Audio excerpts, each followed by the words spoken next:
อยากที่เสื้อสายตาเจ้าของเมื่อใดเห็นน้องยังกอดไปกับเขาบ่อยากที่เสื้อนั้นบ่แม่นแฟนเฮา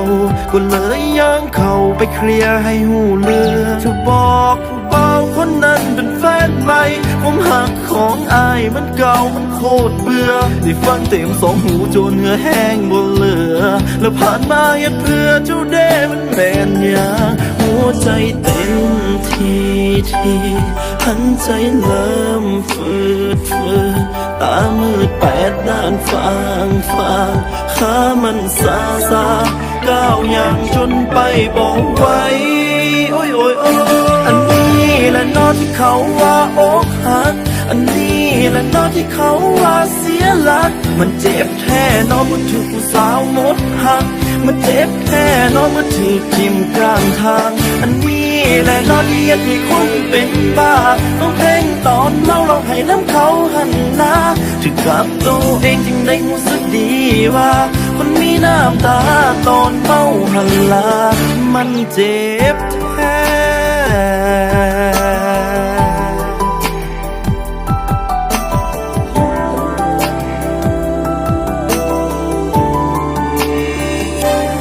มีบาดแผลห้อยซ้ำจักหน่อยบ่มีเลือดย้อยออกมองใดซ้ำหนาบ่มีห้อยแทงแต่คือเจ็บแท้ว่าคือมีดเสียบมาถือกลางหัวใจอยากห้องดังๆว่าอายผิดสั้นบ่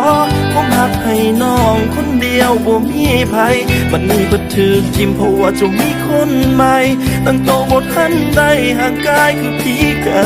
หัวใจเต้นทีหันใจเริ่มฝืดตามืดแปดด้านฟางขามันซาก้าวอย่างจนไปบอกไว้โอ้ย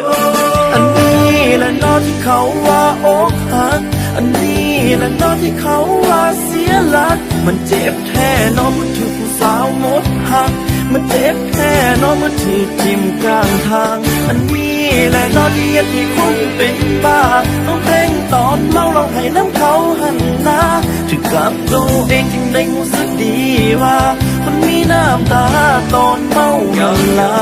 มันเจ็บแล้วเจ้าไปมีคนใหม่กันเลยกินสบา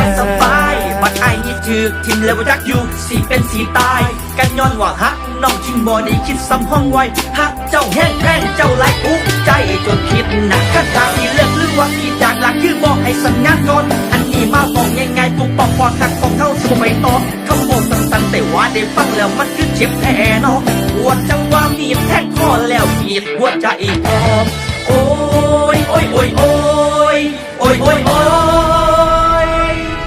อันนี้แหละน้องที่เขาว่าอกหักมันเจ็บแท้น้องมันเจ็บแท้น้องเมื่อถือทิ่มกลางทางอันนี้แหละน้องที่เฮ็ดให้คนเป็นบ้าฟังเพลงตอนเมาแล้วให้นั่งเขาหันหน้าคือกับตัวเองจึงได้รู้สึกดีว่าคนมีน้ำตาตอนเมาหันหลังอันนี้แหละน้องที่เขาว่าอกหักอันนี้แหละน้องที่เขาว่าเสียหลักมันเจ็บแท้น้องเมื่อถือผู้สาวหมดหักมันเจ็บ